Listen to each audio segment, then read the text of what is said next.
इरफान हमारे छोटे भाई हैं, कहीं कोई मतांतर नहीं, कहीं कोई मतभेद नहीं, और हम ये मानते हैं कि सदन को खास करके चलाने की जवाबदेही सत्ता पक्ष की होती है और सत्ता पक्ष के तमाम सदस्य उस जिम्मेवारी का बखूबी निर्वहन। देखिए, मैं पहले भी कहा हूँ, सोनू जी हमारी जानकार है, तो जानकार का मतलब गलत नहीं है, निश्चित तौर पर जानकार है और भाई हैं हमारे, ऐसी कोई बात नहीं है। हम लोग काम करना, लड़ाई हमारी भाजपा के साथ है, अपने में लड़ाई नहीं है। हम लोग दोनों एक दूसरे के पूरक हैं।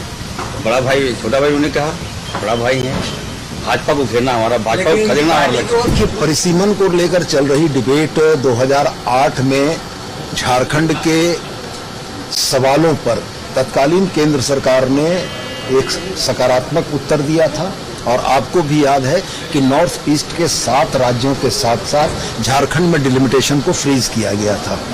हमारी आशंकाएं और चिंता इस बात की है कि डिलिमिटेशन का जो प्रारूप भारत सरकार ने तय किया है, उससे हमारे यहाँ कमजोर वर्गों के प्रतिनिधित्व के घटने की संभावना है। हम इस बात की चिंता व्यक्त कर रहे हैं कि आबादी के अनुपात में जितना प्रतिशत प्रतिनिधित्व जो पिछड़े और कमजोर तबकों को मिलना चाहिए था, वो उनसे छिन जाएगा।